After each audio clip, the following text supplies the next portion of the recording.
कोकण विधान परिषद निवडणुकीमध्ये शेवटच्या दिवशी इंटरेस्टिंग ट्विस्ट आलाय।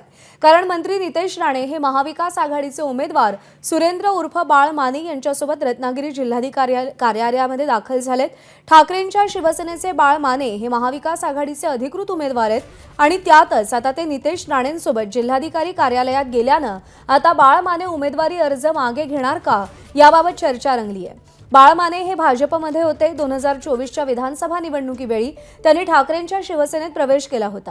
त्यांनी उदय सामंत यांच्या विरोधात निवडणूक लढवली पण ते पराभूत झाले होते।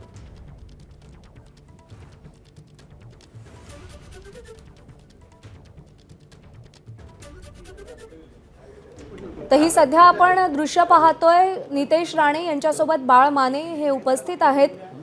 बाळ माने आधी भाजपत होते। 2024च्या निवडणुकीपूर्वी त्यांनी ठाकरे गटामध्ये प्रवेश केलेला होता आणि उदय सामंत यांना आव्हान दिलेलं होतं। त्यांच्या विरोधात निवडणूक लढली होती पण ते पराभूत झाले होते आणि आता ते पुन्हा एकदा भाजपचे मंत्री नितेश राणे यांच्यासोबत दिसतायत। जिल्हाधिकारी कार्यालयामध्ये ते दाखल झालेले आहेत। बाळ माने यांचा उमेदवारी अर्ज मागे घेण्याची प्रक्रिया सुरू झाली आहे। नितेश राणे बाळ मानेंसोबत जिल्हाधिकारी कार्यालयात दाखल झालेत। त्यामुळे कोकणातली विधान परिषदेची जागा आता बिनविरोध होईल अशी चिन्ह सध्या दिसतायत। कारण का जुईली दळवी यांनी देखील अर्ज मागे घेतलेला आहे आणि बाळ माने यांनी आपला उमेदवारी अर्ज मागे घेतलेला आहे। ठाकरेंच्या शिवसेनेला ही जागा महाविकास आघाडीमध्ये सुटलेली होती आणि बाळ माने यांना उमेदवारी देण्यात आलेली होती पण त्यांनी आपला उमेदवारी अर्ज आता मागे घेतल्याची माहिती मिळतेय। नितेश राणे हे सध्या त्यांच्या सोबत आहेत। जे आधी भाजपत होते ते 2024च्या निवडणुकीच्या वेळी बाळ माने हे ठाकरेंच्या शिवसेनेसोबत गेले। निवडणुकीत त्यांनी उदय सामंत यांना आव्हान देखील दिलेलं होतं पण ते पराभूत झाले आणि आता विधान परिषद निवडणुकीच्या अर्ज मागे घेण्याच्या शेवटच्या दिवशी कोकण विधान परिषदेमध्ये हा एक इंटरेस्टिंग ट्विस्ट पाहायला मिळतोय। आपले प्रतिनिधी अमोल मोरे आपल्याला अधिक अपडेट देतील। अमोल, हा बदल कसा काय झाला, हा ट्विस्ट कसा काय आला? आता सध्याच्या घडीला नितेश राणे इथे स्वतः आहेत। ते त्या संदर्भातली आपल्याला बोलतायत। त्यांची बाईट चालू होती आता इथे आपण बघूया नितेश राणे नेमके स्वतः काय म्हणतात। हो,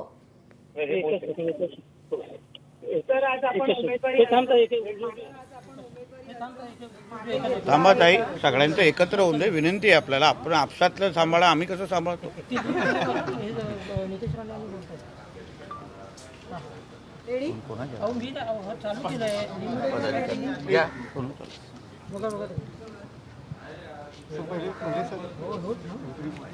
महाविकास आघाडी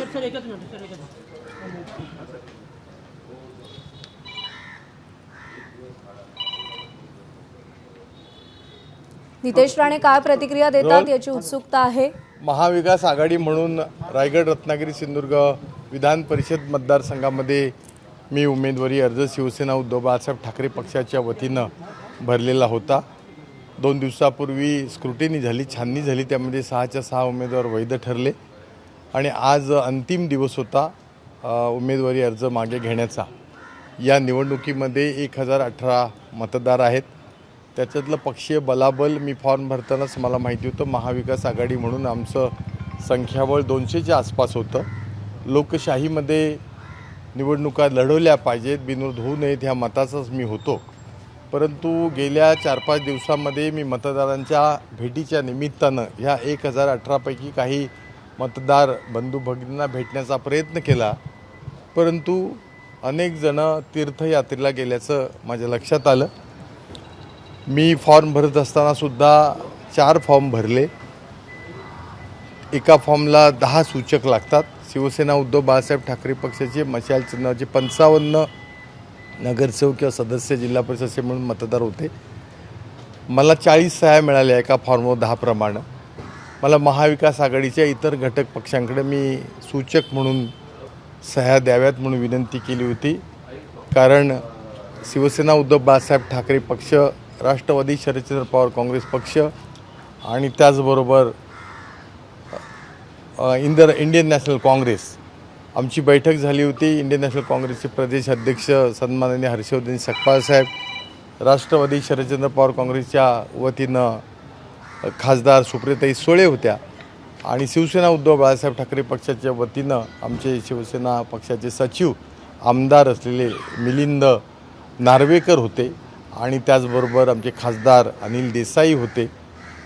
काही कारणामुळं अनिल परब साहेबांना येता आलं नव्हतं, अशी आमची बैठक झाली होती आणि त्यावेळेला महाविकास आघाडी म्हणून सगळ्यांनी माझा उमेदवार करण्याकरता संमती दिली होती. याचा अर्थ असा होता की मला फॉर्म भरतानासुद्धा माझ्या घटक पक्षातील मित्र पक्षातील मतदारांनी त्या ठिकाणी सूचक म्हणून सही देणं आवश्यक होतं. मी अनेक वेळेला मागणी करूनसुद्धा मला सह्या मिळाल्या नाहीत आणि मला थोडंसं शंकेची पाल चुकली की मी जेव्हा विरोधी पक्ष म्हणून एकत्र लढतो आहे पण मला आज इथं सह्या मिळत नाहीत. परंतु त्यावेळची ती परिस्थिती तशी नव्हती. माझ्या पक्षाच्या सगळ्या सहकार्याने सह्या केल्या आणि आज मी जेव्हा आढावा घेतला तेव्हा पाहिलं की हा सगळा खटाटोप घोडेबाजार सुरू झालेला होता, अशा काही गोष्टी कानावरती आल्या आणि मग मीच असा विचार केला, माझ्या वरिष्ठांशी मी बोललो की असा पक्षाचा घोडेबाजार करून ह्या निवडणुका लढवणं हे काही कोकणाच्या संस्कृतीला हिताचं नाही आहे आणि म्हणून मी विचार केला आणि या ठिकाणी मी माझा उमेदवारी अर्ज आज मागे घेतलेला आहे. तुमचं पक्षाशी काही बोलणं झालं का तुमच्या वरिष्ठांशी माझ्या बोलणं झालं. आता पुढची तुमची यानंतर आता सगळ्या एकूण वेगवेगळ्या चर्चा सुरू स्वाभाविकपणे होणार आहे. पक्षाचं तुमचं म्हणणं काय आहे? आणि त्यात इंटरेस्टिंग गोष्ट अशी आहे की नितेश राणे स्वतः उमेदवारी अर्ज तुमच्यासोबत आहेत. ते कोकणचे सुपुत्र आहेत, ते मंत्री कॅबिनेट मंत्री आहेत आणि विकासाच्या कामाच्या दृष्टीने त्यांचं सातत्यानं कोकणाकडे लक्ष असतं आणि त्यामुळे ते इथं एक लीडर आहेत. नाही, मुद्दा असा आहे की त्यांच्या शब्दाचं ते सांगतील काय ते, पण मला असं वाटतं की घोडेबाजार टाळण्याकरता मी हा निर्णय घेतला.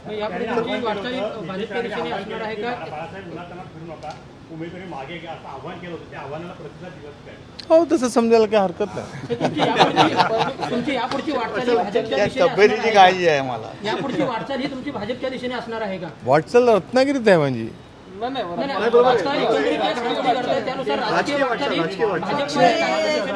आजचा विषय हा निवडणुकीची उमेदवारी मागे घेण्याच्या पुरता आहे. असं काय असेल तर मी तुम्हाला सांगेन. पण साहेबांची शिष्टाई याच्यात महत्त्वाची होती, सर्वात महत्त्वाची. आदरणीय माजी मुख्यमंत्री आणि खासदार नारायण राणेसाहेब यांचे तर माझे कौटुंबिक संबंध होते. मागच्या लोकसभेच्या वेळेला सुद्धा तुमच्या सगळ्या साक्षीनं मी त्या ठिकाणी त्यांचं काम केलं आठवतं आहे. विधानसभेच्या निवडणुकीमध्ये महायुतीमध्ये जागा वाटपामध्ये जागा मला मिळाली नाही आणि त्यामुळं आदरणीय उद्धवसाहेब ठाकरे या साहेबांनी मला त्या ठिकाणी उमेदवारी दिली आणि त्यामुळे उद्धवजी असतील, रश्मिताई असतील, मिलिंद नार्वेकर असतील, संजय राऊत साहेब असतील, ह्या सगळ्यांनी माझा मान सन्मान अद्यापपर्यंत केलं आहे. मला उपनेता म्हणून त्यांनी जबाबदारी दिली आणि हा फॉर्म भरताना सुद्धा संजय राऊत साहेब किंवा आमचे मिलिंद नार्वेकर साहेब, स्वतः उद्धवजी यांनी मला खूप मार्गदर्शन आणि मदत केली. विड्रॉल करताना ग्रीन सिग्नल कशावरती दिला गेला? विड्रॉल करताना नेमकं काय म्हटलं गेलं? तेच मी असं म्हणतोय की 1018 मतदार आहेत कोकणामध्ये, ह्या 3 जिल्ह्यामध्ये आणि ज्या वेळेला आमच्या महाविकास आघाडीकडं बहुमत नाही आहे आणि मला सूचक मिळताना सुद्धा थोड्या अडचणी निर्माण झाल्या, काही लोकांच्या वैयक्तिक अडचणी असतील आणि त्यामुळे मी थोडंसं आत्मपरीक्षण केलं. ही निवडणूक कॉन्टेस्ट करत असताना आपल्याला काय ह्या ठिकाणी प्रतिसाद कसा मिळेल त्याच्यापेक्षा जर ही बिनविरोध निवडणूक झाली तर एक चांगला फायदा पडेल आणि संख्याबळ आमच्याकडे नव्हतं आणि ज्यांच्याकडे संख्याबळ आहे तर त्यांच्यामध्ये विसंगती होती मी फॉर्म भरत असताना. कारण अलिबागचे आमदार सन्माननीय आमचे दळवी साहेब यांच्या मुलीनं उमेदवारी अर्ज भरला होता आणि स्वाभाविकपणानं महायुतीमध्ये मताचं विभाजन होऊन त्याचा फायदा मला होईल अशा प्रकारचा माझा एक आराखडा होता. परंतु त्यांची उमेदवारी ही काल परवाच मागे घेतली गेल्यामुळे त्यांच्या मताचं डिव्हिजन होईल अशी सद्यस्थिती नव्हती आणि ही निवडणूक डिव्हिजन ऑफ वोटवर जिंकता आलीच ती, किंवा काही ठिकाणी ज्याला घोडेबाजार म्हणतात ह्या निवडणुका, दुर्दैवानं हा शब्द आलेला आहे. तर त्यामुळे मला तर असं वाटतं भविष्यामध्ये राज्यसभेच्याच अशा निवडणुका होतात की आमदारांनी आपलं मत दाखवून त्याच्यामध्ये टिकमार करायची असते. तर ह्या विधान परिषद निवडणुकांनासुद्धा राज्यसभेच्या निवडणुकीसारखी मतांची प्रक्रिया झाली तर अधिक पारदर्शकतेनं ह्या सगळ्या निवडणुका होतील आणि प्रामाणिक कार्यकर्ते त्याच्यामध्ये विजयी होतील असं मला वाटतं. धन्यवाद. साहेबांनी सांगितलं तर घर वापसी करणार का? तयारी आहे? तर राजकारणामध्ये जर आणि तर ह्याला काही अर्थ नसतो. आपण काही घाई कशा करता मागवताना शब्द काय घेतला गेलाय किंवा तुम्ही काय मागितलं? नाही, माझा तर स्वभाव असा आहे की मी राजकारणात बार्गेन करायचं खूप काही कमावलं असतं. त्यामुळे मी सामाजिक कार्यकर्ता आहे. 80% समाजकारण आदरणीय हिंदुत्व सम्राट उद्धव ठाकरे साहेब सांगतात आणि 20% राजकारण. मी जर 100% राजकारण केलं असतं तर मी आणखीन कुठं गुवाहाटीला वगैरे गेलो. तुम्ही आता जो म्हटलात विषय, मी आदरणीय तुम्ही आता जो विषय म्हटलात की बांधिलकी, हां. तुम्ही आता ह्याच्यात एक 2 प्रश्नांच्या आधीचं तुमचं उत्तर असं होतं की आम्ही आतापुरता हा विषय आता हे आहे. काय तो ह्या कोर्ट गोष्टी मार्शल आहे का? जाणार आहे. आता ती कोर्ट बांधिलकी मार्शल तुम्ही काय? काय वेट करणार? भेटू ना आपण. विरोधकांच्या विनंतीला मान देऊन जेव्हा तुम्ही अर्ज मागे घेता तेव्हा राजकारणात फार विरोधक असं नाही, ते राज्यकर्ते आहेत. असं काय पण ही करतात? वैचारिक बांधिलकी आहे म्हणाला. इतक्या वर्ष राजकारणात आहात, राजकारणाचा तुम्हाला प्रदीर्घ अनुभव आहे. आकडेवारी तुमच्या नजरेसमोर होती ना. आता असा साक्षात्कार काय झाला की त्या आकडेवारी सांगितलं ना मी, तीर्थयात्रेला काही मंडळी गेलेली आहेत. मला मतदारच भेटत नाही तर मी काय करू? राणीसाहेब अरे, आपल्या विनंतीला आता कुठलं पावसाळ्यातून तीर्थयात्रा कोणत्या जाते? नाही नाही आदरणीय अंबरनाथची चालू आहे ना. तू जात नाही म्हणजे बाकीचे जात नाही असं नाही. राणीसाहेब आपल्या विनंतीला मान देऊन बाळासाहेबांनी उमेदवारी दाखल बघा, एक परत सांगतो, आज मी इथे जे उपस्थित आहे ते भारतीय जनता पक्षाचे राष्ट्रवादी काँग्रेस आणि शिवसेना आमची महायुतीचं सरकार आणि आदरणीय मुख्यमंत्री आणि हे आमचे उपमुख्यमंत्री एकनाथ शिंदे साहेब, दुसऱ्या उपमुख्यमंत्री आमच्या सुमित्रा पवार मॅडम, आमचे प्रदेशाध्यक्ष सन्मान्य रवी चव्हाण साहेब आणि प्रदेशाध्यक्ष सुनील तटकरे साहेब, या सगळ्यांचा प्रतिनिधी म्हणून एक भारतीय जनता पक्षाचा आणि महायुतीचा एक कार्यकर्ता म्हणून मी आज इथे उपस्थित आहे. तुम्ही मला बिलकुल एवढं मोठं करू नका की तुम्ही ह्यांना आणलं, तुम्ही ह्या सगळ्या गोष्टी केल्या. ह्या सगळ्या गोष्टी होतं, मी प्रतिनिधी आहे. शेवटी राज्याचे मुख्यमंत्री देवेंद्र फडणवीस साहेब ज्या पद्धतीने आज राज्यामध्ये काम करत आहेत, राज्याला पुढे घेऊन जात आहेत आणि म्हणून आज सब कुछ देवा भाऊ अशीच परिस्थिती आहे. म्हणून हे सगळे जे विविध पक्षाचे कार्यकर्ते आहेत त्या प्रत्येकाला कळलेलं आहे की बाबा आम्हाला राज्याला पुढे घेऊन जायचं असेल, आम्हाला आमचं भविष्य घडवायचं असेल तर देवेंद्र फडणवीस साहेबांशिवाय दुसरा पर्याय नाही. आज चांगल्या पद्धतीने माहीत असल्यामुळे आणि बाळ माने साहेब हे अनुभवी आहेत, आमदार राहिलेले आहेत. ह्यांना हे काय लहान वयातलं विषय नाही आहे, त्यांना बरं वाईट काय सगळ्या गोष्टी माहिती आहेत आणि म्हणून वरिष्ठ पातळीवर ठरलेला जो काही निर्णय होता त्याच्या अंमलबजावणी करण्याचं काम एक कार्यकर्ता म्हणून मी करतो आहे. मी या रत्नागिरीचा संपर्क मंत्री पण आहे, कोकणामध्ये काम करणारा भारतीय जनता पक्षाचा कार्यकर्ता आहे आणि म्हणून महायुतीचा प्रतिनिधी म्हणून आज मी बाळ माने साहेबांबरोबर इथे आलेलो आहे आणि आज त्यांनी आमच्या वरिष्ठ पातळीवर त्या सगळ्या नेत्यांचा शब्दाचा मान ठेवून आणि एकंदरीत ती काय राजकीय परिस्थिती त्यांना त्यांच्या अनुभवापोटी जी दिसली त्याप्रमाणे तरी तो निर्णय घेतलेला आहे. नाही, ह्याच्यामध्ये महायुतीमध्ये सगळेच आमचे वरिष्ठ नेते आहेत. आदरणीय आमचे उदय सामंत साहेब आहेत. ह्याच्यामध्ये सगळेच आमचे वरिष्ठ नेते मंडळी एकत्र मिळून रवी चव्हाण साहेब आहेत, बाकी शिवसेनेचे प्रमुख नेते आहेत, आमचे निलेशजी आहेत, दीपक केसरकरजी आहेत, प्रमोद जठार. शेवटी हा जेव्हा एवढा मोठा निर्णय होतो तेव्हा आम्ही महायुती म्हणून एकत्र ठरवतो. आता त्या दिवशी पण मी भाषणात काय बोललेलो की आमच्या उदय सामंत साहेबांना राज्य पातळीवर विविध कामं आहेत, सुनील तटकरे साहेबांना प्रदेशाध्यक्ष आहेत, म्हणून मी ती जबाबदारी स्वीकारली त्यांचा सगळ्यांचा महायुतीचा प्रतिनिधी म्हणून की चला आपण, शेवटी हा काही लहान व्यक्ती नाही, हे अनुभवी आहेत, आमदार राहिलेले आहेत, आज राजकारणामध्ये त्यांचा वजन आहे आणि म्हणून ह्यांच्याबरोबर एक महायुतीचा प्रतिनिधी म्हणून कोणतरी हवा म्हणून मी आज तुमच्यासमोर इथे उभा आहे. वाटचाल ही बिनविरोध निवडणूक होण्याच्या दृष्टीने झालेली आहे एकंदरीत तसं पाहिलं तर. माझ्या जी काय कलेक्टर माहिती आहे की सगळ्याच लोकांनी फॉर्म मागे घेतलेले आहेत. अजून कुठली दिशा तुम्ही शोधता हे मला तर माहिती नाही. जे काही सन्मान्य व्यक्ती अजून जे होते ते बाकीचे 2 उमेदवार पण आतमध्ये होते, त्यांनीही त्यांची रिसीट घेतलेली आहे. म्हणून आता कलेक्टरच अधिकृत माहिती जाहीर करतील, त्याच्यावर आपल्याला कळेल. धन्यवाद. शिष्टाई या ठिकाणी कुठेतरी एक परत सांगतो, आदरणीय मुख्यमंत्री साहेबांच्या ह्या सगळ्या प्रयत्नांनी आणि त्यांनी जे काही एकंदरीत महाराष्ट्राच्या दिशेने पुढे घेऊन जात आहेत आणि म्हणूनच आम्ही सगळेजण त्यांच्या आदेशावर काम करणारे कार्यकर्ते आहोत. चला धन्यवाद. असं वाटतंय आता वेगळं चित्र आता तरी गरम वाटतंय, AC लावल्यावर कळवतो.